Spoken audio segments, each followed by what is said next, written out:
Magandang hapon sa lahat. Good afternoon to everyone. This is Justin Talk News PH. Before anything else, I would like to request you to like, share, and subscribe this channel. Maraming salamat doon sa mga bagong subscribers at doon din sa mga dati na nag-subscribe at nag-patronize sa channel na to. Maraming salamat po. Ngayong hapon na to, we will be talking about a very serious topic. Napaka-serious nito topic na to. Dahil it touches on the budget. Kung maalala nyo ang budget natin sa 2025, napaka-controversial. It was even named as the most corrupt budget in the history of Philippine legislature. Philippine Congress. Yan ang pinaka-corrupt daw na budget. At ito, pangyayaring nangyari kagabi, live broadcast ng ating former President PRRD, lalong nabunyag ang kabulukan ng budget na to. Kung corrupt lang, ito extremely corrupt na talaga. Talagang hindi na masusukat ang korupsyon na gustong ipatuloy ng administrasyon na ito ni Bongbong Marcos. Ang budget na naipasa, napirmahan niya ng 2025, alam natin na maraming mga ahensya ng ating pamahalaan ang defunded. Ibig sabihin, inalisan ang pundo. Tulad ng DSWD, tulad ng DepEd, yung computerization program nila, inalis yung pundo. Mismong purpose, 50 billion ang inalis dyan. Ang DSWD, around 90 billion ang inalis. Ang PhilHealth, walang subsidy. Around 79 billion dapat ang subsidiya ng PhilHealth. So, makikita mo na itong mga halaga na to ay hindi pa sapat sa kanila na maisubi sa kanilang balak na gastusin ngayong darating na eleksyon. Kulang pa yun. Hindi pa sapat yun. Kasi ang nangyari, si Congressman Sid Ungab, ito si Congressman Sid Ungab, Isidro Ungab, sa distrito yata ito ng Davao City, ay dating Appropriations Committee Chairman during the presidency of President Rodrigo Roa Duterte. At siya ang nautusan, naatasan ng obligasyon o duty to streamline the budget during the presidency of President Duterte. So meron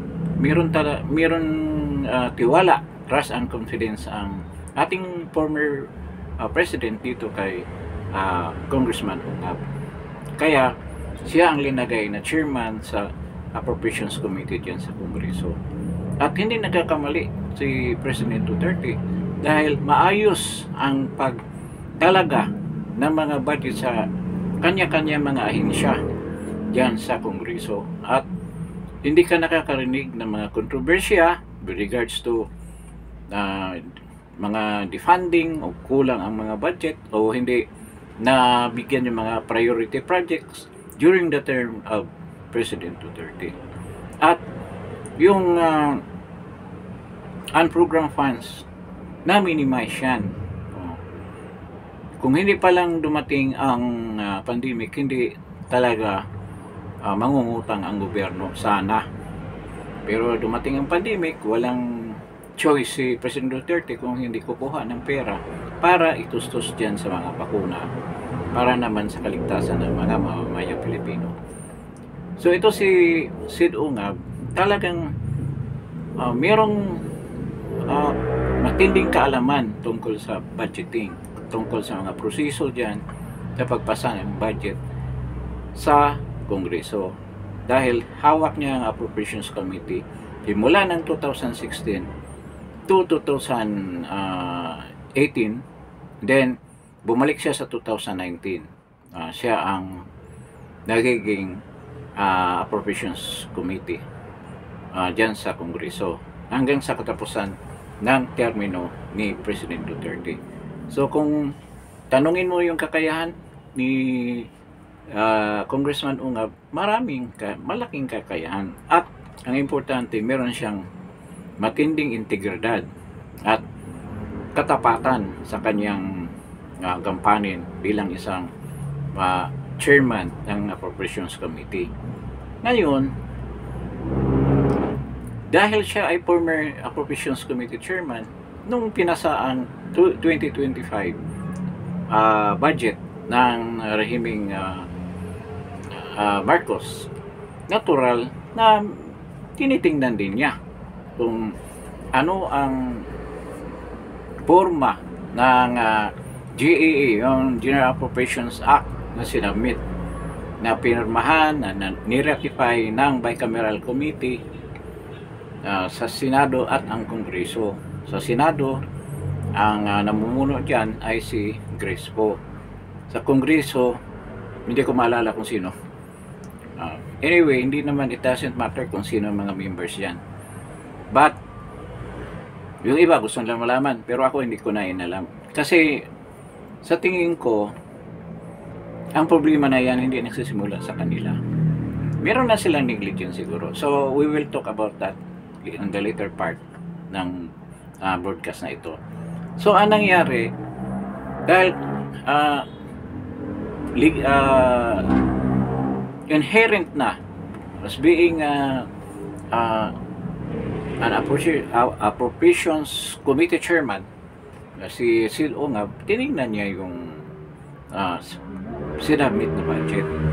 So doon yan, sa kakatingin niya, sa kakabasa niya doon sa mga dokumento na sinabmit ng Kongreso doon sa executive, nakita niya ang mga deficiency. At lo and behold, parang gano'n, no? Nakita niya ang napakalaking deficiency dyan sa pinasang General Appropriation Act at pinirmahan ng Pangulo.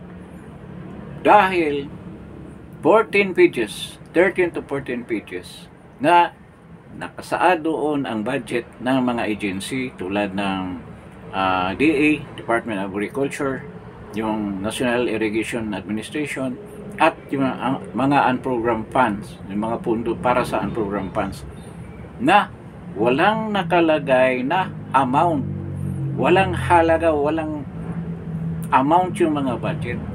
At ito pinirmahan na, inaprubahan na ng Bicameral Committee at pinirmahan mismo ng Presidente. So anong ibig sabihin? 14 pages. At itong mga halaga na to ay hindi lang by the millions, it is in the billions. So isipin mo, nagbigay ka ng appropriation sa isang ahensya na walang amount. So sino maglalagay ng amount niyan? Yung head ng agency? At sa batas, sa konstitusyon natin, bawal ang ganyang practice na hindi mo ilalagay dyan ang tamang halaga o budget para sa isang departamento. So ito clearly, kahit sinong simpleng tao ang mag-analisa, talagang intended for corruption yan. Kasi pagdating nun sa agency, malay mo kung lakihan doon sa intended budget niya o bawasan doon sa intended budget na inaprubahan ng GA. Doon pinag-usapan sa Bicameral Committee, Bicameral Conference Committee ng Kongreso at Senado. So kitang-kita na mayroong ukus-ukus dyan na pirmahan na, supposed to be this is a law, ang batas yan, kailangan walang question, walang pagkukulang kung anumang provision na nandyan sa batas na sinubmit ng Kongreso ng Bicameral Committee. So, maraming nagtatanong, bakit nagkaganon? Ibig sabihin, itong batas na to with regards to the budget is invalid. Yun ang sabi ni President Duterte. Hindi invalid. Yun din ang sabi ni Sid Ongab. Invalid yan. Dahil maraming pagkukulang. Hindi kinumplito ang tamang mga dokumento na isubmit doon sa executive at pipirmahan. Nakapagtataka rin, bakit hindi alam ng DBM? Kasi ang DBM, nung pagpirma mismo ni President BBM, ay nandoon sila. Hindi ba nila napansin? 14 pages yan, 13 to 14 pages, na walang nakastipulate na amount para doon sa isang line agency. Nakapagtataka yun. So, ibig sabihin, ito na naman, hindi sila nakontento doon sa defunding ng budget ng mga ahensya tulad ng DSWD. Hindi sila kontento doon. Nakukulangan pa sila. Meron pa silang reserba. Yun nga yung mga pundo na dapat sa mga ahensya na yan. Na hindi natin malaman kung pupunduhan o kukunti na mag-determine yan. Sigurado sila rin. Sila na ang Kongreso ang mag-determine kung magkano ibibigay sa ahensya na yan. Klarong-klaro yan. Klarong korupsyon at grabing hindi ma-express. This is the highest level of corruption na na-experience ng isang gobyerno at nakakaawa dito pa nangyari sa atin. Isipin mo yan. Nagsabit ka ng, nagpa-aproba ka ng isang batas pero hindi kompleto ang nakalagay doon sa mga provision. Hindi kompleto yung mga dapat na halaga para sa isang agency na to. Dapat ito. Kasi yun ang dapat eh. Kaya nga ginawa yung batas para hindi na mapapalitan yung halaga na yan na nakatuka doon sa agency. Pero ang nangyari, walang amount. So ano matatanggap ng agency? Sila lang ang mag-decide o sigurado si Tambi rin ang mag-decide niyan. Kaya siguro bigla nilang inalis si Saldico diyan. Dahil siguro napansin nila na parang may sabi tayo dito. So para sabihin na meron tayong scapegoat, yun, unahan na natin. Kaya ito si Saldico, tinigok na nila. Ganyan, isa yun sa mga pangyayari na pwedeng plinano na nila. Kaya nga sabi ng iba, hindi sila kontento pa doon sa mga pundong kinuha nila sa PhilHealth. Meron pang naka-reserve. Ngayon, nagtatanong, bakit hindi rin nung pirmahan ng mga senador at yung mga congressman yung dokumento sa GAA, bakit hindi ba nila nakita yon? Katulad din nung nangyari nung AKAP, ng AX at AKAP kapanahunan 2004 budget na nagreklamo si Amy Marcos na hindi daw nila alam yung digital signatures ang ginagamit para yun ang pipirma doon. So ibig sabihin, history repeat itself. Nauulit din kasi ang technical bicameral technical working group dyan ay sila Saldico at si Tambi. Sila ang may hawak dyan, sila ang nagpapalit. Kaya tama yung sinasabi ni VP Sara na dalawa lang ang may hawak ng budget ng Pilipinas, si Martin Romualdez at saka si Saldico. Ngayon pinapalitan na ni Kipo.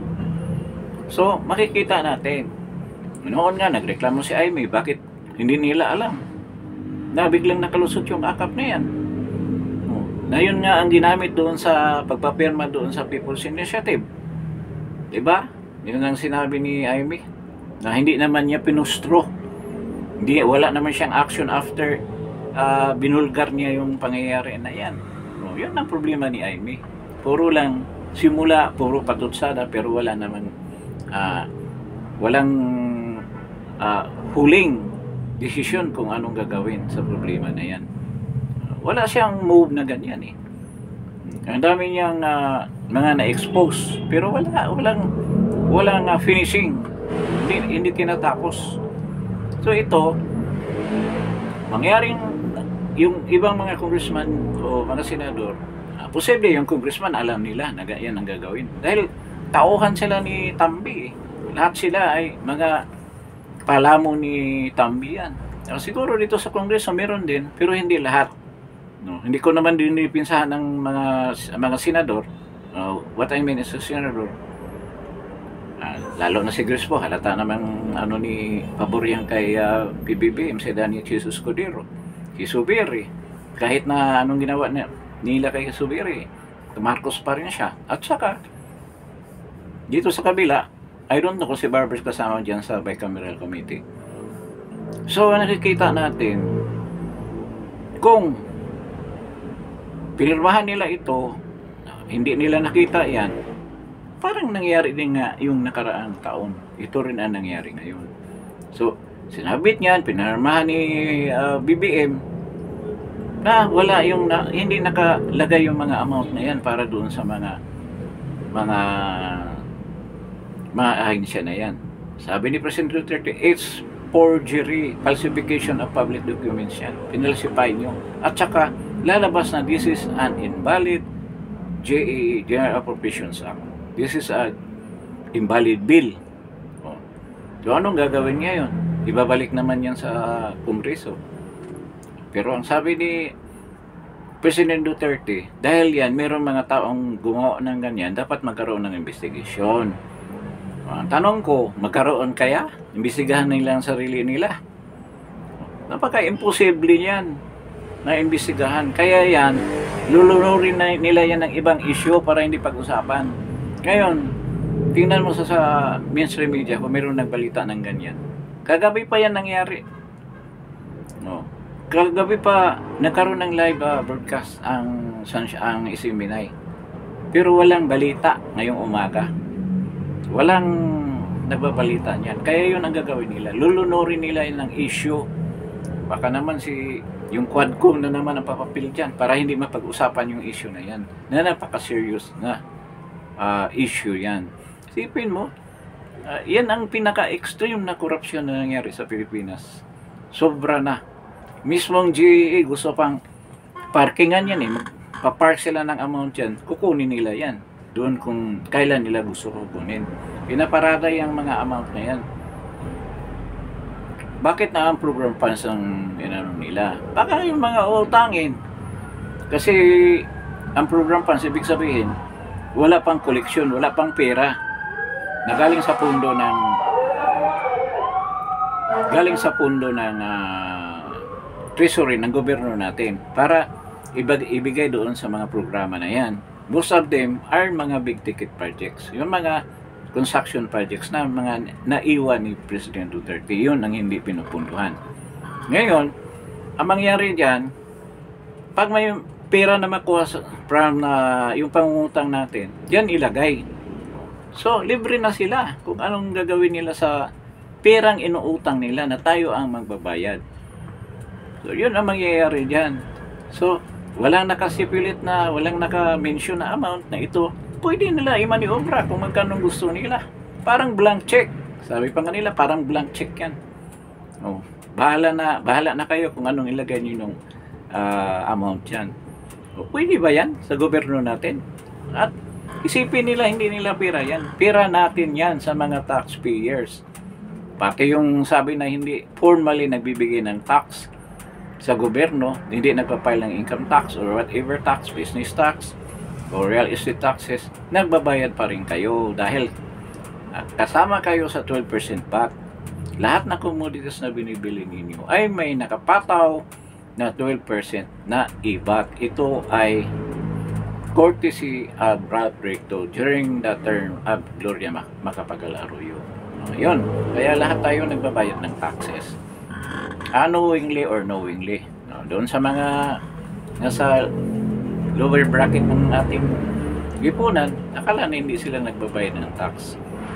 Nagbabayad din kayo. Hindi lang nyo alam. Ngayon, ito nga ngayon, china-challenge ni PRRD yung mga civic groups, ito, mga dilawan, mga leftist, anong gagawin niyo ngayon? Si Magno, siguradong nalalaman mo na to ngayon. Anong gagawin nyo ngayon? Kailangan a-action kayo. Questionin niyo itong GAA na to dahil nga kung ganyan nangyari, hindi yan valido. Kailangan questionin niya sa Supreme Court. At hindi lang sa pag-question ng validity ng bill na to, ng act na to, ng budget na ito, hindi lang tayo magtatapos dyan. Doon sa mga culprit, doon sa mga gumagawa ng mga kabalastugan na yan, kailangan mananagot sila. Kailangan magkukulong sila. Kaya clear na forgery yan at falsification ng public documents. Meron silang intention.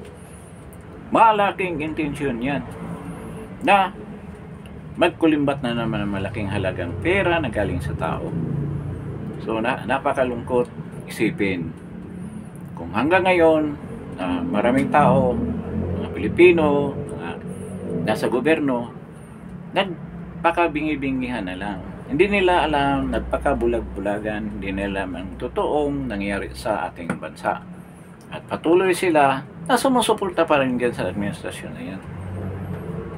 Hindi nila nalalaman o hindi nila ayaw nilang malaman ang nangyayari. So ngayon, kitang-kita na yan, sobra na yan, ang tindi na yan. Ibang bansa yan, iba nang ginagawa ng mga tao doon. Pero tayo, dahil nga natatangay tayo sa mainstream media, sa mga balita, na to cover up the real issue of this country, lahat naman na issue na kino-cover up. Ang pang-cover up nila si BP Inday Sara, yung mga cases, impeachment cases, yun ang pang-cover up nila. At saka yung mga issue against sa PRRD, yun ang pang-cover up nila para hindi mapag-usapan. So, marami na rin na mamamayan na alam na nila kung anong diskarte ng administrasyon na to. And I hope dadami pa tayo, dadami tayong gising na sa katotohanan at gising na kung anong mga kawalang hiyang ginawa ng ating administrasyon ngayon. Ngayon, ito nga ang challenge doon sa mga organisasyon na anti-corruption organizations. Dapat mag-file kayo ng reklamo sa Supreme Court questioning about the validity of this General Appropriations Act na to. Dahil klarong-klaro ang violation na ginawa sa konstitusyon natin. Klarong-klaro na ang intensyon ay paglustay, ang pagnakaw ng pera na dapat naman na maibigay yan sa mga ahensya na yan. Na-defund na nga nila ang maraming agency sa gobyerno. Dito, hinabol pa nila ng panibagong korupsyon. Kita mo yan? Sobra na yan talaga. At hindi ko alam kung anong reaksyon ng mga civic groups. Of course, mayroong ang rally ngayon January 25. Isa, napaka-swerte din na nadagdagan yung issue laban sa kanila. Bukod sa budget na defunded, meron na namang malaking issue na pwedeng ibato sa kanila. Itong issue na to regarding sa budget. So, January 25, mas malaking rally. Hindi natin alam kung ito na yung finale na rally sa lahat na rally na will end up this regime. And we are hoping na this regime will end and another regime ay magsalba sa bansa natin sa mga problemang hinaharap ngayon. So, I don't know kung sino ang unang makapagsampa, pero sa mga tauhan ni President Duterte, kasama na si senatorial na candidate na si Attorney Vic Rodriguez at sila ni Attorney Bildra, yung mga abogado ni President Duterte, malamang sila ang una magsampa ng reklamo dyan sa Supreme Court with regards to the budget. And they will move for the invalidity of this budget. So, dito, marami mapiktuhan dyan. Kung magkaroon ng TRO na hindi mo na galawin yung budget na yan. Dahil nga may question sa Supreme Court. Maraming mapiktuhan. Malamang mangyari na reenacted budget ang gagamitin kung mayroon na mag-question dyan sa budget na yan. Dahil unconstitutional ang budget na yan. Marami nagtatanong, sino kayang makulong dyan? Siyempre, yung mga pumirma doon sa Bicameral Committee. Tama yung lahat, pati ang technical group nila. Dapat naman isama ang speaker. Kasi, ang technical group sila sila ni Saldico dapat isama yan. Dapat yan makulong at sampahan. Sampahan ng kaso. Pero alam naman natin sa Pilipinas kung ganyan mga klaseng kaso, magtatagal yan ng ilang taon. Kaya para sa akin hindi yan ang solusyon. Ang solusyon talaga itong mabilisang pagpalit ng ating rehimen. Kasi habang humahaba ang kanilang stay in power, lalong lumalala ang ginagawa nilang pagkulimbat ng pera ng bayan. Dapat talaga mayroong major event na mangyayari na abrupt, na kaagad mangyari. Kasi para matigil ang hemorrhage ng kaban ng bayan. Pagising natin isang umaga, malaman natin ang bangkarote ng Pilipinas. Wala nang mabibigay ng serbisyo dahil wala nang pera. Wala nang pera ang mga ahensya. Di ba? So, dapat talaga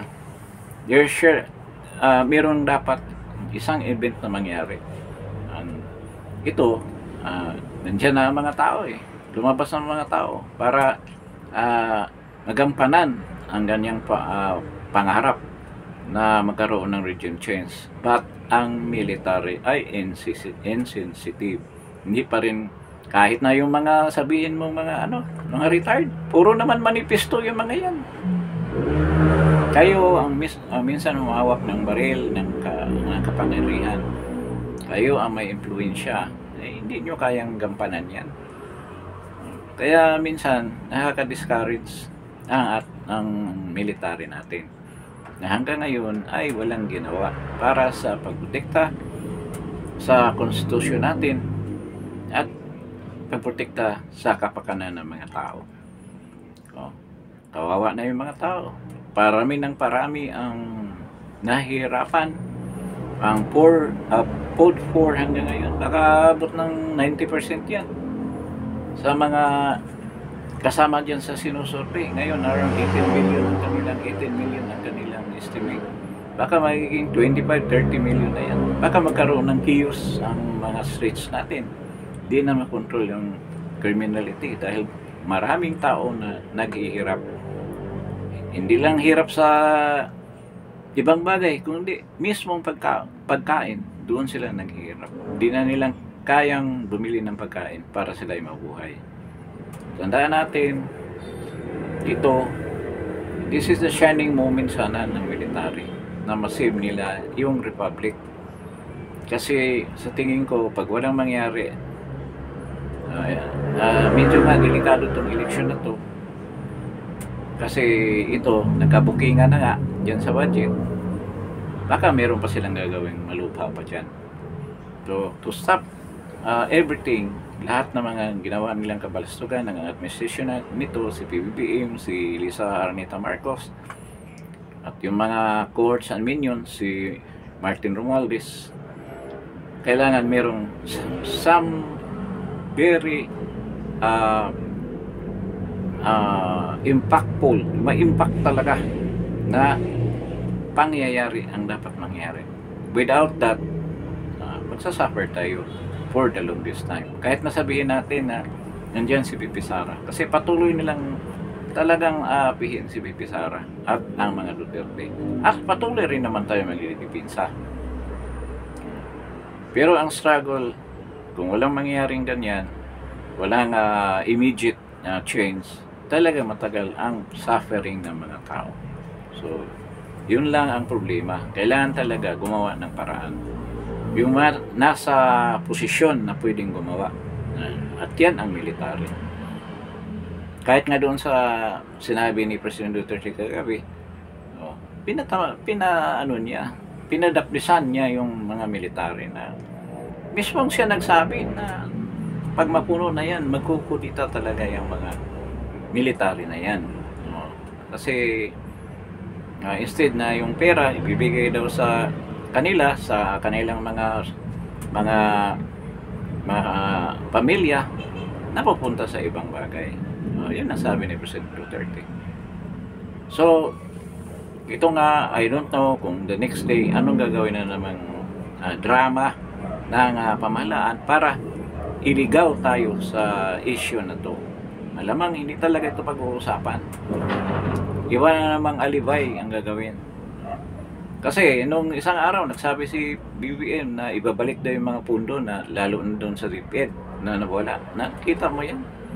Meron ka palang power na gagawin yan. Bakit noong pwede ka magbito, hindi mo binibito yung mga supposed to be na ibibito para maayos mo ang budget na matino?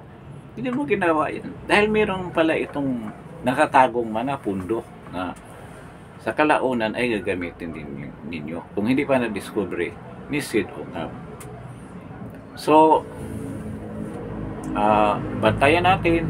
Magbantay tayo lagi. At sa mga impormasyon naman, anong masagap natin ay ibibigay natin para sa inyo na mga subscribers dito at yung would-be subscriber. You will be, kung makikinig kayo dito, kahit papaano, you will be informed kung anong mga updates, anong pangyayari sa bansa natin in this very historic moment. Very historic ito that maraming nakaramdam na merong major event na mangyayari. So hopefully this will be a positive one, but